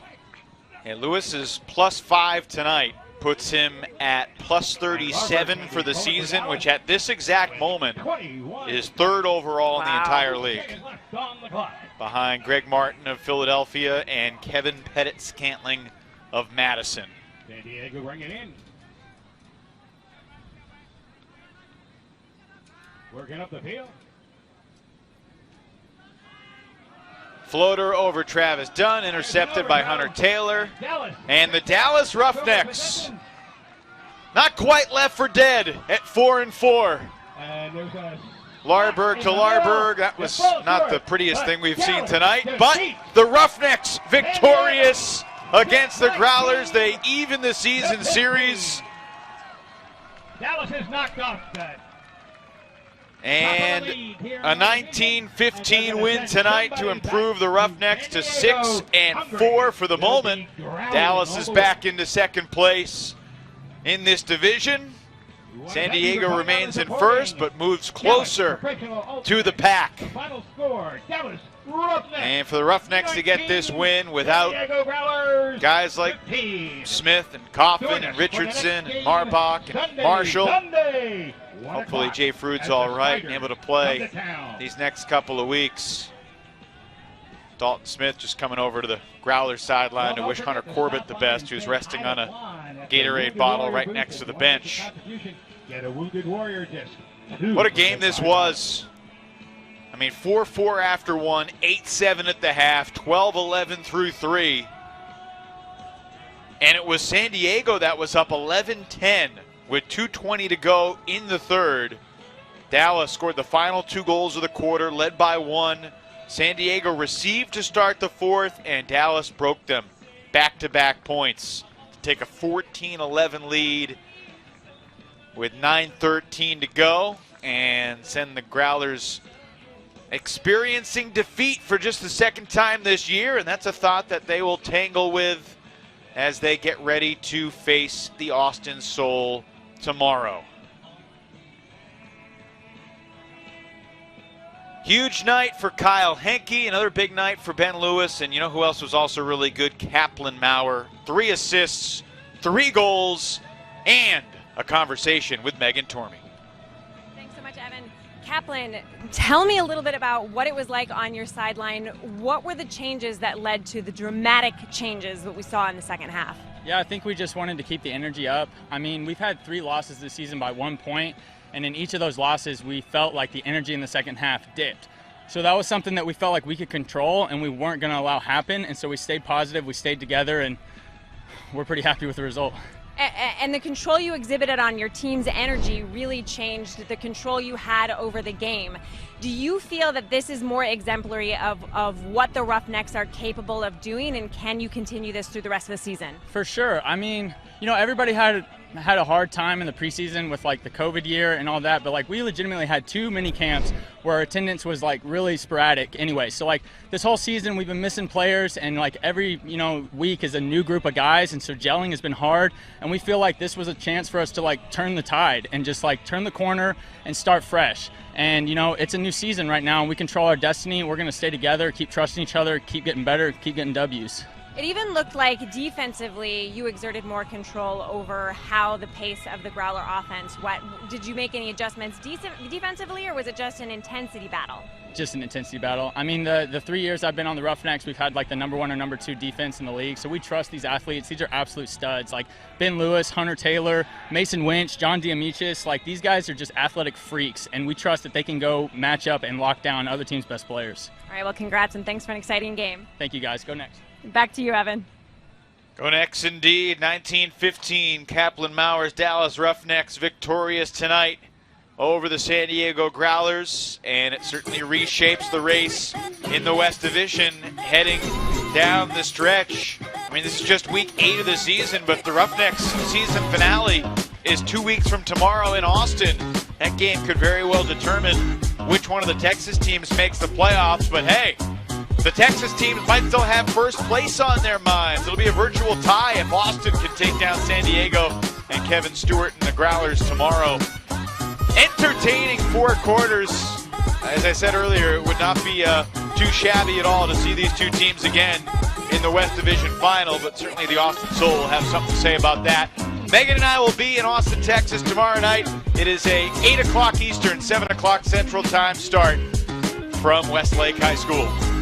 Final score tonight from Dallas. Roughnecks 19, Growlers 15. For Megan Tormey and our entire crew, I'm Evan Lepler saying good night after a Roughnecks W.